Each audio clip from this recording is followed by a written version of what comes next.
नमस्कार, बहुत बहुत स्वागत आप सभी का इस न्यूज बुलेटिन में। आप देख रहे हैं खबर दोपहर और मैं आपके साथ राजेंद्र देव। आइए अब खबरों पर विस्तार से बात करते हैं। ग्रेटर नोएडा प्राधिकरण में एक नियुक्ति घोटाला सामने आया है।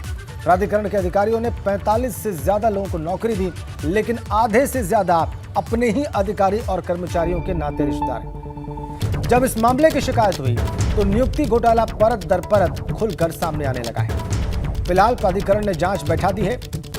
दरअसल पिछले दिनों ग्रेटर नोएडा प्राधिकरण में संविदा पर यानी कॉन्ट्रैक्ट पर करीब 45 अधिकारियों और कर्मचारियों की नियुक्ति की गई। इसमें प्राधिकरण के अधिकारियों और कर्मचारियों ने अपने नाते रिश्तेदारों को ही नौकरी दिला दी। बाहरी लोगों से मोटी रकम वसूल कर नौकरी दी गई। पिछले दिनों आरटीआई के तहत जब सूचना मांगी गई तो प्राधिकरण के अधिकारियों ने तथ्य छिपाकर सूचना दी। अथॉरिटी में दो मैकेनिज्म चलते आ रहे हैं। हम लोगों ने थ्रू ई सेवा नियोजन सारी भर्तियां करने का प्रयास करा था लास्ट ईयर से। अब उसके ऊपर कंप्लेंट्स आई हैं कि काफ़ी लोगों की भर्ती हुई है, उनके एग्जिस्टिंग कनेक्शंस अथॉरिटीज से थे। भर्ती के प्रोसेस में कोई प्रॉब्लम नहीं है, क्योंकि प्रोसेस में सारी की सारी जो प्रोसीजर्स होती हैं सेवा नियोजन की वो टू द लेटर फॉलो करी गई है। प्राधिकरण में भर्ती घोटाला सामने आया है। एक टेंडर निकाला गया था जिसमें 45 लोगों को नौकरी दी गई। कुछ लोगों ने इस टेंडर की शिकायत की तो कहा गया कि जो कर्मचारी प्राधिकरण के अंदर काम कर रहे थे उन्हीं के रिश्तेदारों को नौकरी दी गई। सभी मानकों को ताक पर रखकर बताया जा रहा है कि वो नौकरी दी गई। इसी प्राधिकरण के अंदर वो कर्मचारी काम कर रहे हैं और जिस तरह से टेंडर निकाला गया था इस टेंडर में ये पाया गया कि वो अधिकारी वो कर्मचारी सभी मानकों को ताक पर रखकर उन्हें नौकरी दी गई। इस मामले में एसीओ ने जांच बैठा दी है और ये कहा है कि जो कर्मचारी इस कर्मचारी का कोई रिलेटिव मिलेगा तो उस पर सख्त कार्रवाई की जाएगी। और ये भी कहा है कि जो टेंडर इस टेंडर को नष्ट किया जाएगा और नया टेंडर किया जाएगा। गंगा से रविंद्र जैन, एबीपी गंगा। इधर ओम प्रकाश राजभर की पार्टी से अलग हुए नेताओं ने सुहेलदेव स्वाभिमान पार्टी का गठन किया है। महेंद्र राजभर को पार्टी का राष्ट्रीय अध्यक्ष बनाया गया है।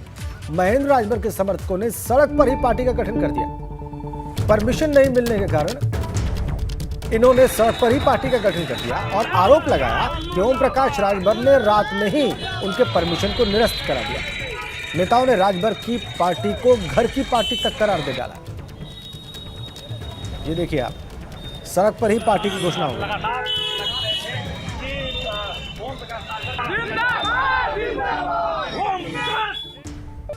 और 4 गुना फीस बढ़ोतरी के विरोध में इलाहाबाद सेंट्रल यूनिवर्सिटी के छात्रों का आंदोलन लगातार जारी है। आंदोलन की इसी कड़ी में एबीवीपी छात्र संगठन से जुड़े छात्रों ने आज राष्ट्रपति, प्रधानमंत्री और शिक्षा मंत्री को संबोधित करते हुए पत्र लिखा है। 1000 पोस्टकार्ड के जरिए उन्होंने फीस बढ़ोतरी के मुद्दे पर दखल की मांग की है। छात्रों का कहना है कि उन्हें उम्मीद है कि उनकी गुहार सुनी जाएगी। फीस वृद्धि के मुद्दे पर दखल देने की गुहार लगाई है। ऑक्सफोर्ड कही जाने वाली इलाहाबाद सेंट्रल यूनिवर्सिटी में फीस बढ़ोतरी के विरोध में छात्रों का आंदोलन लगातार जारी है। अपने आंदोलन की कड़ी में आज एबीवीपी से जुड़े हुए छात्र जो हैं वो प्रधानमंत्री और राष्ट्रपति को पोस्ट कार्ड लिख रहे हैं। तकरीबन 1000 पोस्ट कार्ड लिखे जा रहे हैं। यूनिवर्सिटी कैंपस में पंडित मदन मोहन मालवीय की प्रतिमा के नीचे आप देख सकते हैं कि जो छात्र हैं, छात्राएं हैं, वो पोस्ट कार्ड लिख रहे हैं। राष्ट्रपति को लिखा जा रहा है, प्रधानमंत्री को लिखा जा रहा है और उनसे फीस बढ़ोतरी के मामले में दखल दिए जाने की गुहार लगाई जा रही है। तो जो छात्र यहाँ पर पोस्ट कार्ड लिख रहे हैं उनसे बात करते हैं। आपका पोस्ट कार्ड लिख गया? Yes sir. क्या लिखा है और किसके नाम लिखा और क्या लिखा?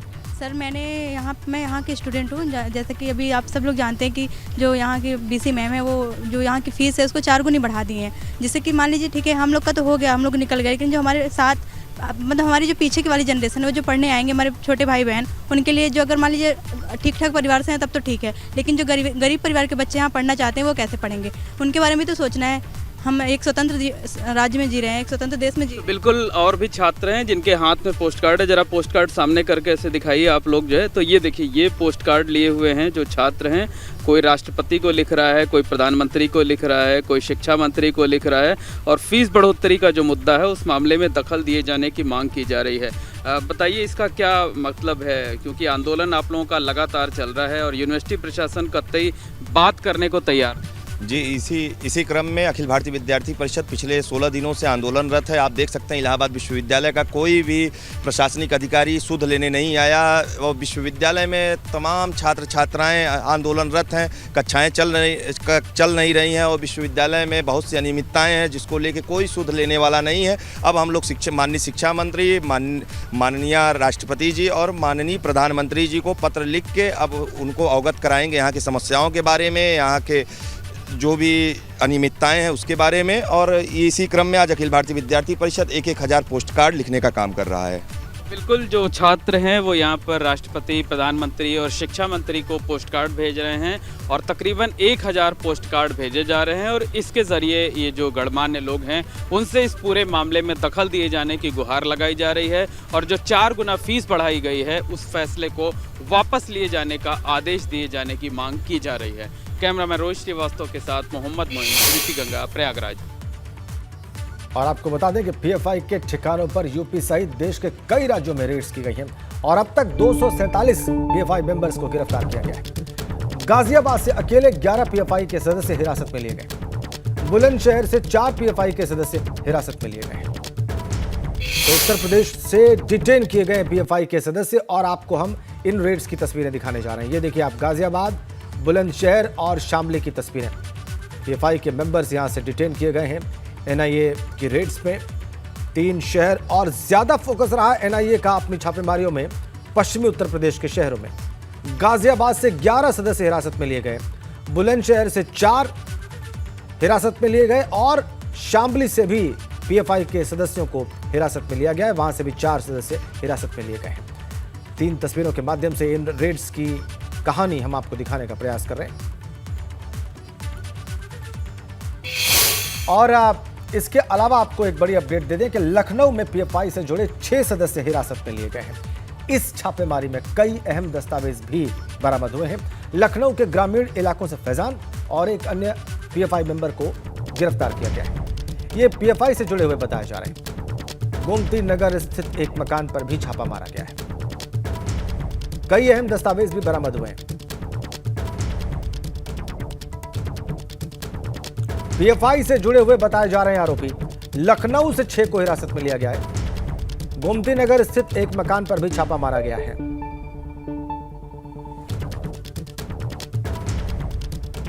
तो अलग अलग जगहों पर उत्तर प्रदेश में एनआईए के छापे और इन छापों में न सिर्फ पीएफआई के मेंबर्स को डिटेन किया गया है बल्कि कई अहम दस्तावेज भी बरामद हुए हैं। ये ज्यादा महत्वपूर्ण, पीएफआई से जुड़े हुए ये आरोपी बताए जा रहे हैं। 6 सदस्य हिरासत में लिए गए। गोमती नगर में स्थित एक मकान पर भी छापा मारा गया है। तस्वीरें और खबर लखनऊ से। कई अहम दस्तावेज बरामद, 6 सदस्य हिरासत में।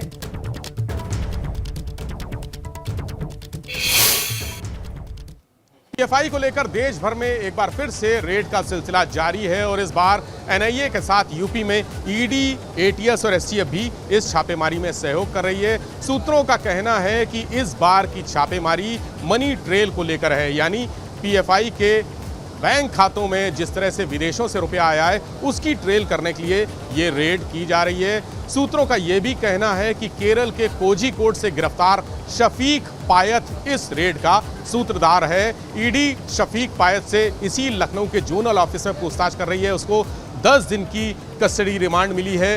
ईडी के अधिकारी शफीक पायत से पूछताछ कर रहे हैं। पूछताछ में पता चला है कि शफीक पायत पीएफआई के साथ ही एसडीपीआई का भी सक्रिय सदस्य है और कतर में रहकर देश विरोधी गतिविधियों के लिए फंडिंग करता था। हाथरस कांड में भी उसने पीएफआई के महासचिव के रऊफ शरीफ के खाते में 21 लाख रुपए भेजे थे। ये बड़ा खुलासा शफीक पायत से पूछताछ में सामने आया है। ये पता चला है कि साउथ इंडियन बैंक के उसके खाते से ये रकम रऊफ शरीफ के आईसीआईसीआई बैंक और फेडरल बैंक के खातों में ट्रांसफ़र की गई थी। ये रकम कई लोगों से जुटाकर देश में हिंसा भड़काने, शांति व्यवस्था भंग करने और कानून व्यवस्था को ध्वस्त करने के लिए भेजी गई थी। रऊफ शरीफ को सुरक्षा एजेंसियां पहले गिरफ्तार कर चुकी हैं। उससे पूछताछ में इसका नाम आया था, शफीक पायत का नाम आने के बाद उसे भी गिरफ्तार किया गया। ईडी ने उससे पूछताछ में कई महत्वपूर्ण जानकारियां हासिल की हैं। ये भी पता चला है कि उसका दोहा बैंक में खाता था, जिससे वो अलग अलग खातों में रकम ट्रांसफ़र करता था। 2 साल तक शफीक पायत गल्फ तेजस डेली में बतौर बिजनेस डेवलपर मैनेजर काम करता था। वहां पर उसने अवैध रूप से फंडिंग करने के तरीके सीखे और हवाला फंडिंग करने के मामले में उसको मास्टरमाइंड माना जाता है। आज की रेड का सूत्रधार शफीक पायत है और उससे पूछताछ में कई ऐसे संगठनों की जानकारी मिली है जो पीएफआई को सीधे तौर पर रुपया भेजते थे। उसमें एक संगठन रेहाब इंडिया फाउंडेशन भी है, जो खाड़ी देशों में रहने वाले पीएफआई के सक्रिय सदस्यों को खातों के जरिए, अलग अलग खातों के जरिए रकम भेजता था। ईडी के पास बहुत सारी महत्वपूर्ण जानकारियां मिली है, जिसको लेकर एनआईए के साथ ही एटीएस और एसटीएफ की टीमें यहां छानबीन कर रही हैं। जल्द कुछ और एसोसिएट्स जो पीएफआई से जुड़े हैं या उसके संगठनों से जुड़े हैं, उनको भी हिरासत में लेकर पूछताछ की जाएगी। कैमरा सहयोगी प्रमोद के साथ विवेक त्रिपाठी, एबीपी गंगा, लखनऊ। इधर शामली के कैराना में भी पीएफआई से जुड़े 4 लोगों को हिरासत में लिया गया है। एनआईए और एसटीएफ की टीम ने कैराना के अलग अलग स्थानों पर दबिश देकर पॉपुलर फ्रंट ऑफ इंडिया के 4 सदस्यों को उठा लिया। इनसे कोतवाली में गहनता से पूछताछ की गई। सबसे पहले गांव मामौर से मौलाना जाहिद और साबिर को हिरासत में लिया गया और उसके बाद गांव पावटी कलां से एसडीपीआई के जिला पंचायत सदस्य परवेज के बड़े भाई जाबिर को उठाया गया। वहीं गोगवान गांव से सरवन अली नाम के युवक को हिरासत में लिया गया। चारों को हिरासत में लेने के बाद एटीएस और एनआईए की टीम कैराना कोतवाली में चारों से गहनता से पूछताछ कर रही है।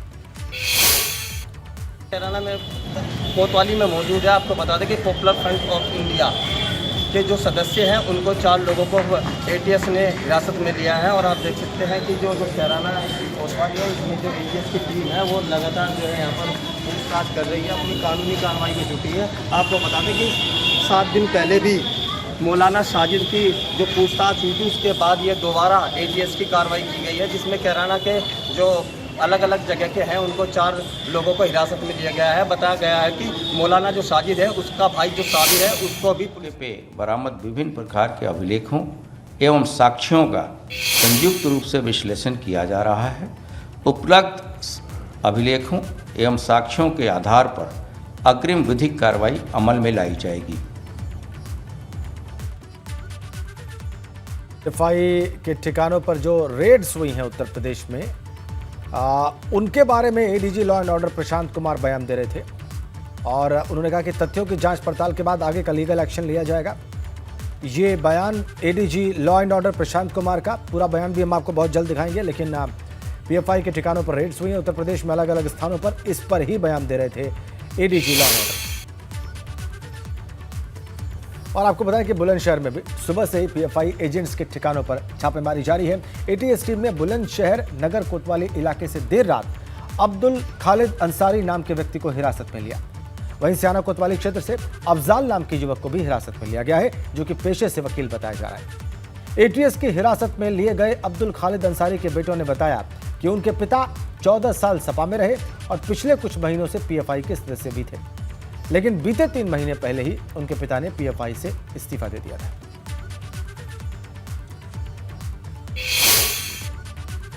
बाहर खड़े थे, पहले बेल बजी, उन्होंने हम जा रहे थे तो वो 1-2 लातें मारी, फिर हमने खोल दिया तो वो बस एकदम सारे जितने जो आए थे वो सब अंदर आ गए। उन्होंने पापा को पूछा कि वो कहाँ हैं, मैंने कहा सो रहे हैं वो, कि उन्हें उठाओ। उन्हें उठाया तो बस फिर कुछ नहीं पूछा, ना उनसे बोले कुछ। सारा मतलब घर पूरा सब जो है ना एक एक चीज़ जो है ना चेक करी। शहर में आज सुबह से ही पीएफआई एजेंटों के ठिकाने पर लखनऊ एटीएस की टीम द्वारा जो छापेमार कार्रवाई है वो की जा रही है। अलग अलग थाना क्षेत्रों में ये छापेमार कार्रवाई की गई है। अब तक लखनऊ एटीएस ने बुलंदशहर से 2 लोगों को हिरासत में लिया है। आपको बता दें कि एक अफजाल नाम का जो युवक है उसको सियाना क्षेत्र से हिरासत में एटीएस लखनऊ ने लिया है, जबकि एक बुलंदशहर कोतवाली नगर क्षेत्र के अब्दुल अंसारी को एटीएस लखनऊ ने हिरासत में लिया है। और साथ ही उसके घर से कई अहम दस्तावेज, लैपटॉप, मोबाइल और कई अहम दस्तावेज जो हैं वो भी अपने साथ एटीएस लखनऊ द्वारा ले जाए गए हैं। आपको बता दें कि अब्दुल अंसारी के बेटों के मुताबिक अब से 3 माह पूर्व भी अब्दुल अंसारी ने पीएफआई से इस्तीफा दिया था, जबकि काफी लंबे समय से अब्दुल अंसारी समाजवादी पार्टी से जुड़ा हुआ था। अनुभव शर्मा, एबीपी गंगा, बुलंदशहर। तो उत्तर प्रदेश के 26 जिलों में एनआईए ने रेड की है, ये बताया है ADG law and order Prashant Kumar ने अपने बयान में इन रेड्स के बारे में। 26 जिलों में कार्रवाई की गई। एडीजी लॉ एंड ऑर्डर का बयान, उत्तर प्रदेश के 26 जिलों में कार्रवाई की गई। पीएफआई के सदस्यों के खिलाफ और 57 लोगों को हिरासत में लिया गया है। यह बयान है उत्तर प्रदेश के ADG law and order Prashant Kumar का। 26 डिस्ट्रिक्ट, 26 जिलों में।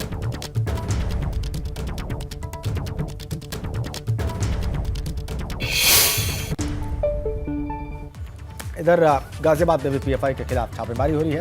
गाजियाबाद के थाना भोजपुर क्षेत्र के गांव कलछीना में पुलिस ने पीएफआई से जुड़े 11 लोगों को हिरासत में लिया। एसएसपी की अगुवाई में तड़के 3 बजे छापेमारी की गई। फिलहाल हिरासत में लिए गए लोगों से मोदीनगर थाने में आईबी और एटीएस पूछताछ कर रहे हैं।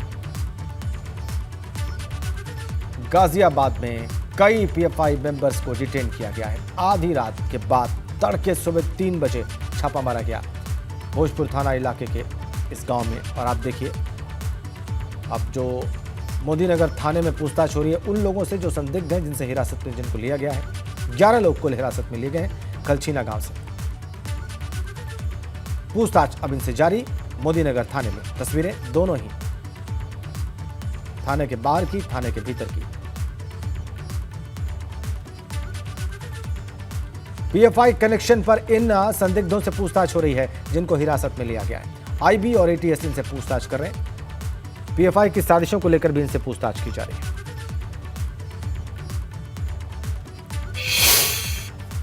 रामलीला का शुभारंभ हो चुका है और इस बार अयोध्या की रामलीला अद्भुत और अलौकिक होने वाली है। और इस बार फिल्मी रामलीला में भाजपा के 3 सांसद भी कई भूमिकाओं में दिखाई देने वाले हैं। गोरखपुर के सांसद रवि किशन केवट की भूमिका में दिखेंगे। दिल्ली सांसद मनोज तिवारी परशुराम बनेंगे और आजमगढ़ सांसद निरहुआ लक्ष्मण का किरदार निभाते हुए दिखाई देंगे अयोध्या की रामलीला में।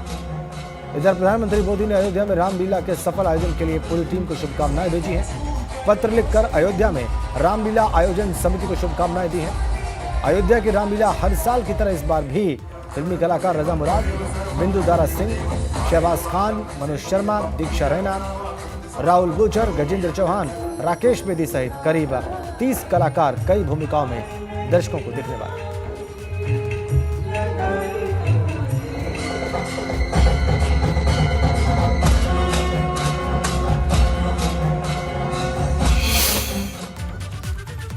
और इसी खबर के साथ इस बुलेटिन में फिलहाल नहीं, लेकिन खबरों का सिलसिला एबीपी गंगा पर आगे भी जारी।